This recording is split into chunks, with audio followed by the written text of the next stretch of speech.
সকালে এক ব্যাখ্যা এবং বিকালে আরেক ব্যাখ্যা দেয়, তাহলে আইনমন্ত্রীর কাজ কি আমরা জানতে চাই।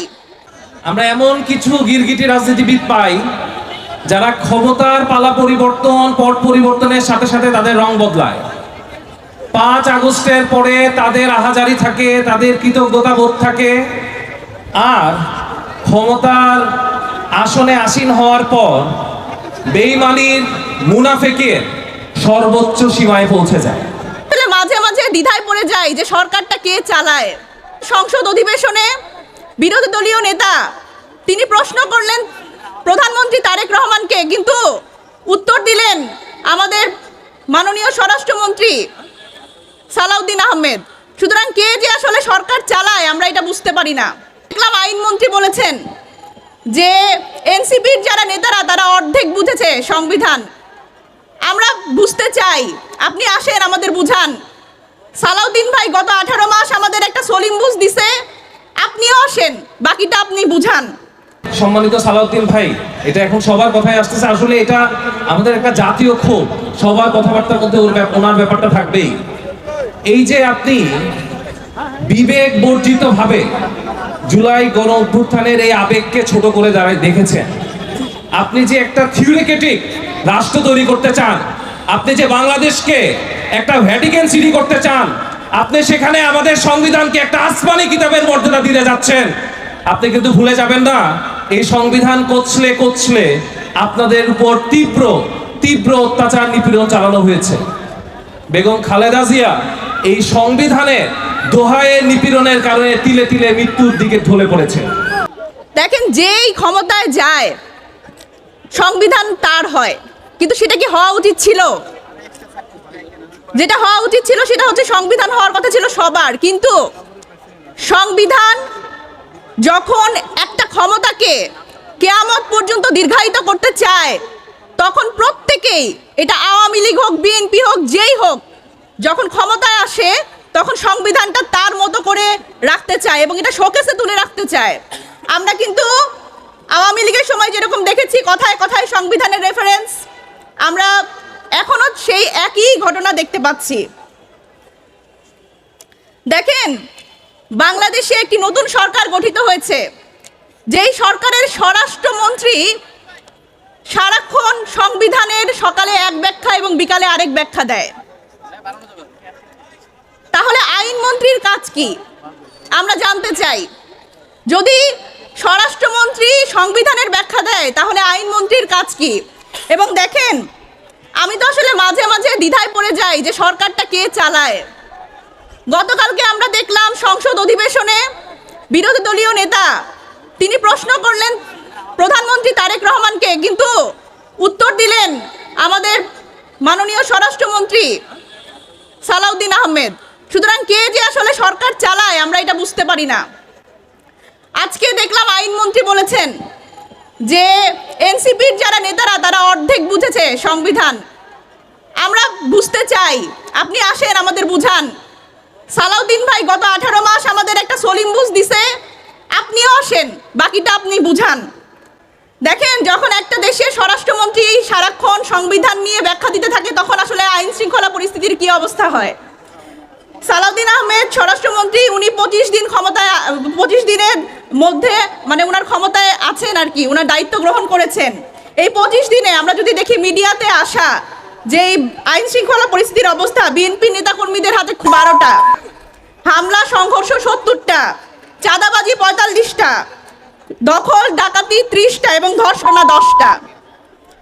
এতেই বোঝা যায় যে একটা দেশের স্বরাষ্ট্রমন্ত্রী যদি আসলে তার দায়িত্বটা পালন কম করেন তাহলে আসলে কি অবস্থা হয়। উনি এসেই বললেন যে পিলখানা যে হত্যাকাণ্ড, যে 74 জন সেনা কর্মকর্তা এবং সেনা যারা আসলে হত্যা করা হয়েছে তাদের রিপোর্ট উনি আবার নতুন করে তদন্ত করতে চাইলেন, কিন্তু পরে উনি বললেন যে আমি তো পড়ে দেখি নাই যে অন্তর্বর্তীকালীন সরকারের সময় অলরেডি এই রিপোর্টটা হয়েছে। তার মানে আপনারা বোঝেন। এবং ইনি পরবর্তীতে আবার বললেন যে ঠিক আছে, হ্যাঁ এখন আর তদন্ত করব না, এখন আর তদন্ত করবেন না, কিন্তু রিপোর্টটা কোথায়, রিপোর্টটা তো প্রকাশ করতে হবে। সেই নিয়ে ওনার কোনো বক্তব্য নাই। ওনার বাংলাদেশে এই নির্বাচনের পর থেকে যে ঘটনাগুলো ঘটছে এটির কি অগ্রগতি, এটি নিয়ে ওনার কোনো বক্তব্য নাই। কিন্তু উনি বলে যাচ্ছেন যে সংবিধান কখন কি ব্যাখ্যা উনার মতো করে উনি ব্যাখ্যা দিয়ে যাচ্ছেন। দেখেন, এবং পুলিশ হত্যা মামলা নিয়ে উনি কথা বলছেন। সুতরাং এই যখন অবস্থা, তখন আমাদের প্রশ্ন আসে যে আসলে এই যে বিএনপি সরকার, তারা, আমি সাধুবাদ জানাই, তারা আসলে খাল খননের একটা প্রোগ্রাম নিয়েছেন, কর্মসূচি নিয়েছেন, কিন্তু খাল খনন করেই আসলে দায়িত্ব শেষ করা যাবে না। এবং দেখেন, বাংলাদেশ এখন 2.0, এইখানে আসলে প্রযুক্তি নির্ভর কাজকর্ম করতে হবে এবং যারা তরুণ প্রজন্ম, তাদের আসলে প্রযুক্তির সাথে যুক্ত করে তাদের আসলে সামনে এগিয়ে নিয়ে যেতে হবে। আমরা দেখলাম যে এই যখন গতকালকে একটা সংবিধান সংস্কার পরিষদের কথা বলা হলো এবং শপথ নিতে বলা হলো, তারা বললেন যে কে যেন রিড করেছে, কারা যেন রিড করেছে, আমি শুনেছি। দেখেন, যখন আপনি সংসদে দাঁড়িয়ে এই ধরনের মিথ্যাচার করেন, তখন আমাদের আসলে আমরা হতাশ হই যে আপনি আসলে দেশের দায়িত্ব নিয়েছেন। যেই রিটটি করা হয়েছে, গণভোট বৈধ কিনা, সেই রিটটি করেছে আসলে বিএনপির দলীয় আইনজীবীরা। যেই বিএনপির দলীয় আইনজীবীরা কেউ বরিশাল 1 আসনের মনোনয়ন প্রত্যাশী ছিলেন, কেউ বরগুনা 1 আসনে মনোনয়ন প্রত্যাশী ছিলেন, আবার কেউ রাজশাহী 1 আসনে মনোনয়ন প্রত্যাশী ছিলেন, এবং প্রত্যেকেই এই রিটকারী যারা, তারা জাতীয়তাবাদী ফোরামের সদস্য। সুতরাং আমাদের বুঝতে বাকি থাকে না যে এই যে চক্রান্ত আপনারা করছেন, যে জনগণের যে অভিপ্রায়, জনগণের যে রায়, সেটিকে আপনারা মূল্য দিচ্ছেন না। এবং আপনারা বারবার করে বলছেন, আমারই 3.5 ঘন্টা লেগেছে এই গণভোটের প্রশ্নটি বুঝতে, আর সাধারণ মানুষ না বুঝেই ভোট দিয়েছে। আপনার কি মনে হয় যে 68% মানুষ না বুঝে ভোট দিল? এই হ্যার পক্ষে যে ভোট দিল, বাংলাদেশের পরিবর্তনের পক্ষে ভোট দিল, এটা কি না বুঝে দিয়েছে? আমাদের আপনাদের এই ধরনের দায়িত্বশীল জায়গায় দাঁড়িয়ে এই ধরনের যখন আপনারা মন্তব্য করেন, এটা আমাদের হতাশ করে। গণভোটের এই যে হ্যাঁ জয়যুক্ত করেছে 68% মানুষ, তাদের আকাঙ্ক্ষাকে আপনারা তুচ্ছ-তাচ্ছিল্য করতে পারেন না। আমরা আশা করি যে আপনারা, আপনাদের শুভ বুদ্ধির উদয় হবে এবং আপনারা এই জুলাই সনদ বাস্তবায়ন করবেন। আর যদি না করেন, এই জনরায়কে যদি উপেক্ষা করেন, তাহলে কিন্তু আমরা দেখেছি যে জনরায়কে আন্ডার এস্টিমেট করলে, সাধারণ মানুষের রাজনৈতিক সচেতনতাকে আন্ডার এস্টিমেট করলে বাংলাদেশে গণ অভ্যুত্থান হয়। সুতরাং সেটার জন্য প্রস্তুত হন। আমরা আশা করব, আমরা বিরোধী দল হিসেবে আপনাদের সহযোগিতা করব, আপনাদের সমালোচনা করব, যাতে আপনারা ঠিক লাইনে থাকেন। আমরা এমন কিছু গিরগিটি রাজনীতিবিদ পাই যারা ক্ষমতার পালা পরিবর্তন, পট পরিবর্তনের সাথে সাথে তাদের রং বদলায়। 5 আগস্টের পরে তাদের আহাজারি থাকে, তাদের কৃতজ্ঞতা বোধ থাকে, আর ক্ষমতার আসনে আসীন হওয়ার পর বেঈমানির, মুনাফেকের সর্বোচ্চ সীমায় পৌঁছে যায়। বাংলাদেশের মানুষ এই 5 আগস্টের পরে আসলে আশা করেছিল কিছু গতানুগতিক রাজনীতিবিদদের পরিবর্তে কিছু স্টেটসম্যান পাবে। বাংলাদেশের এই মানুষের আশা আকাঙ্ক্ষার মধ্যে ঘুরে বলে দিয়েছেন আপনাদের লাস্ট সংসদ অধিবেশনে আমাদের সরকারীয় দল। আমাদের সম্মানিত সালাউদ্দিন ভাই, এটা এখন সবার কথায় আসতেছে, আসলে এটা আমাদের একটা জাতীয় ক্ষোভ, সবার কথাবার্তার মধ্যে ওনার ব্যাপারটা থাকবেই। এই যে আপনি বিবেক বর্জিত ভাবে জুলাই গণ অভ্যুত্থানের এই আবেগকে ছোট করে দাঁড়ায় দেখেছেন, আপনি যে একটা থিওরিটিক রাষ্ট্র তৈরি করতে চান, আপনি যে বাংলাদেশকে একটা ভ্যাটিকান সিটি করতে চান, আপনি সেখানে আমাদের সংবিধানকে একটা আসমানি কিতাবের মর্যাদা দিতে যাচ্ছেন। আপনি কিন্তু ভুলে যাবেন না, এই সংবিধান কোচলে আপনাদের উপর তীব্র অত্যাচার, নিপীড়ন চালানো হয়েছে।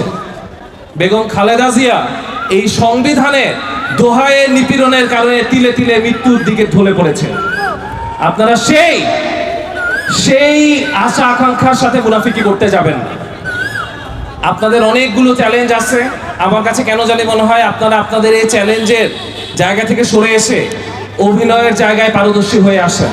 আপনি যেরকম বিবেক বিবর্জিত ভাবে গণমানুষের আশা আকাঙ্ক্ষা, অভিপ্রায়কে ধুলোয় মিশ্রিত করে কথাবার্তা বলছেন, ঠিক আপনার নেতা সেদিকে অপর দিকে ট্রাফিক সিগন্যালে দাঁড়িয়ে থাকছে, আপনার নেতা অপর দিকে খাল কেটে মানুষের দৃষ্টি আকর্ষণ করার চেষ্টা করছে। আমি বারবারই বলতেছি, এই যে অভিনয়, এই যে মানুষের আবেগ নিয়ে খেলা, এগুলো আপনারা যদি এভাবে করতে থাকেন, আপনারা খাল কাটতে থাকেন, জনগণই কুমির নিয়ে আসবে আপনাদের গ্রাস করার জন্য।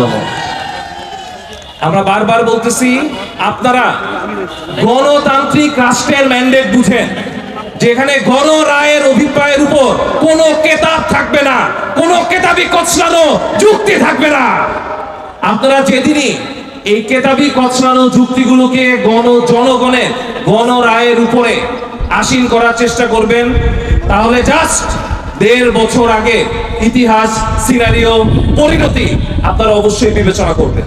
আমি আর আমার বক্তব্য দীর্ঘায়িত করব না। সবাইকে অনেক অনেক ধন্যবাদ, শুভেচ্ছা জানাচ্ছি, আর সবাইকে আমার পক্ষ থেকে আন্তরিক সালাম। আসসালামু আলাইকুম।